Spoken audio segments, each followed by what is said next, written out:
ಬೆಂಗಳೂರಲ್ಲಿ ಮಳೆಗೆ ಸಂಬಂಧಪಟ್ಟಂತಹ ಅನಾಹುತದ ಬಗ್ಗೆ ಡೀಟೇಲ್ಸ್ ಕೊಡ್ತಾ ಇದ್ವಿ. ಇನ್ನು ಹನುಮಂತ ನಗರದಲ್ಲಿ ಮರದ ಕೊಂಬೆಯೊಂದು ಬೈಕ್ ಮೇಲೆ ಬಿದ್ದ ಪರಿಣಾಮ ಬೈಕ್ಗೆ ಹಾನಿ ಆಗಿರೋದ್ರ ಬಗ್ಗೆ ಮಾಹಿತಿ ಸಿಗ್ತಾ ಇದೆ. ಬೃಹತ್ ಮರದ ಕೊಂಬೆ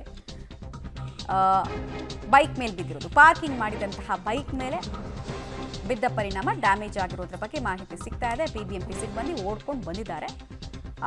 ಮರದ ಕೊಂಬೆಯನ್ನ ತೆರವುಗೊಳಿಸುವಂತಹ ಕೆಲಸವನ್ನು ಈಗ ಮಾಡಿದ್ದಾರೆ.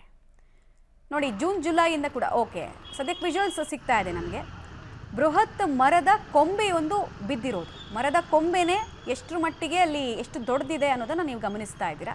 ಸೊ ಅಲ್ಲೇ ಇದ್ದಂತಹ ಬೈಕು ಬಿದ್ದ ಫೋರ್ಸಿಗೆ ಅದು ಕೂಡ ಸ್ಲೈಡ್ ಆಗಿದೆ, ಅದರ ಮೇಲೇ ಬಿದ್ದಿದೆ. ಸೊ ಡ್ಯಾಮೇಜ್ ಆಗಿರೋದ್ರ ಬಗ್ಗೆ ಆ ಬೈಕ್ನ ಮಾಲೀಕ ಹೇಳ್ಕೊಳ್ತಾ ಇದ್ದಾರೆ. ಸ್ಪಾಟಿಗೆ ಬಂದಂತಹ ಬಿಬಿಎಂಪಿ ಹಾಗೂ ಅರಣ್ಯ ಇಲಾಖೆ ಸಿಬ್ಬಂದಿ ಮರದ ಕೊಂಬೆಯನ್ನು ತೆರವುಗೊಳಿಸುವಂತಹ ಕಾರ್ಯಾಚರಣೆಯನ್ನು ಮಾಡ್ತಾ ಇದ್ದಾರೆ. ಆ ಟೈಮ್ನಲ್ಲಿ ಯಾರೂ ಜನ ಅಲ್ಲಿ ಓಡಾಡ್ತಾ ಇರಲಿಲ್ಲ. ಓಡಾಡ್ತಾ ಇದ್ದಿದ್ರೆ ಅವ್ರ ಕತೆ ಏನು? ಮೂಳೆ ಮುರಿತಾ ಇತ್ತು, ಬೆನ್ಮೂಳೆ ಮುರಿತಾ ಇತ್ತು, ಕತ್ತಿನ ಭಾಗಕ್ಕೆ ಏಟಾಗ್ತಾ ಇತ್ತು, ಇಲ್ಲಾಂದರೆ ಮಾರಣಾಂತಿಕವಾಗಂತೂ ಏಟಾಗ್ತಾ ಇತ್ತು. ಇದೇ ಥರ ಒಂದು 3-4 ತಿಂಗಳ ಹಿಂದೆ ತಮ್ಮದಲ್ಲದ ತಪ್ಪಿಗೆ ಒಬ್ಬರು ಶಿಕ್ಷೆಯನ್ನು ಅನುಭವಿಸಿದ್ದಾರೆ. ಈಗಲೂ ಕೂಡ ಅವರು ಖಾಸಗಿ ಆಸ್ಪತ್ರೆಯಲ್ಲಿ ಚಿಕಿತ್ಸೆ ಪಡಿತಾ ಇದ್ದಾರೆ. ಫ್ರ್ಯಾಕ್ಚರ್ ಆಗಿದೆ, ವರ್ಟಿಬ್ರಲ್ ಬೋನಿಗೆ ಫ್ರ್ಯಾಕ್ಚರ್ ಆಗಿದೆ. ನೋಡಿ ಎಷ್ಟು ಜನರಿಗೆ ಸಮಸ್ಯೆ ಆಗ್ತಾ ಇದೆ.